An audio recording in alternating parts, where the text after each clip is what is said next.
همه هستی من آیه تاریکی است که تو را در خود تکرار کنان به سحرگاه شکفتنها و رستنهای ابدی خواهد برد. من در این آیه تو را آه کشیدم، آه من در این آیه تو را به درخت و آب و آتش پیوند زدم. زندگی شاید یک خیابان دراز است که هر روز زنی با زنبیلی از آن می‌گذرد. زندگی شاید ریسمانی است که مردی با آن خود را از شاخه می‌آویزد. زندگی شاید طفلی است که از مدرسه برمیگردد.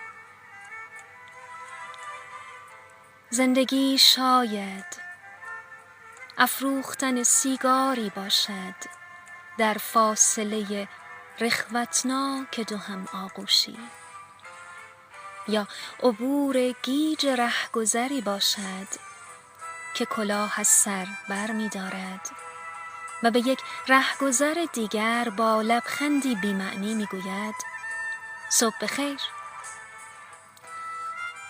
زندگی شاید آن لحظه مسدودی است که نگاه من در نینی چشمان تو خود را ویران می سازد و در این حسی است که من آن را با ادراک ماه و دریافت ظلمت خواهم آمیخت.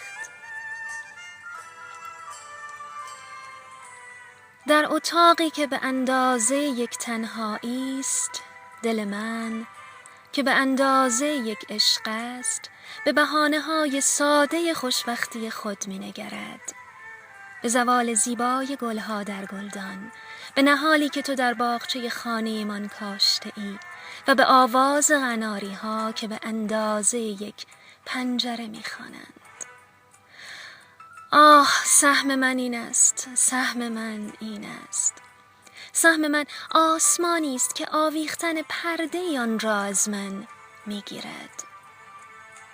سهم من پایین رفتن از یک پله متروک است و به چیزی در پوسیدگی و غربت واصل گشتن.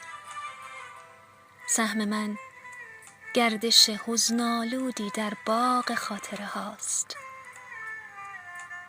و در اندوه صدایی جان دادن که به من میگوید دستهایت را دوست می‌دارم. دستهایم را در باغچه می‌کارم، سبز خواهم شد. میدانم و پرستوها در گودی انگشتان جوهریم تخم خواهند گذاشت. گوشواری به دو گوشم می‌آویزم از دو گیلاس سرخ همزاد و به ناخن‌هایم برگ گل کوکب می‌چسبانم. کوچه‌ای هست که در آنجا پسرانی که به من عاشق بودند هنوز با همان موهای درهم و گردنهای باریک و پاهای لاغر به تبسمهای معصوم دخترکی می‌اندیشند که یک شب او را باد با خود برد. کوچه‌ای هست که قلب من آن را از محله‌های کودکیم دزدیده است.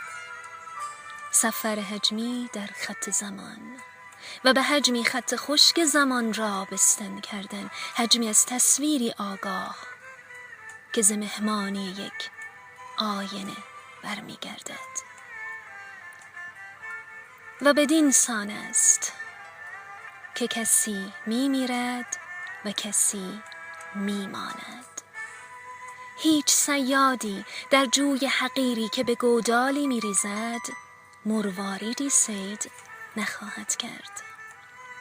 من پری کوچک غمگینی را میشناسم که در اقیانوسی مسکن دارد و دلش را در یک نیلبک چوبین مینوازد آرام آرام.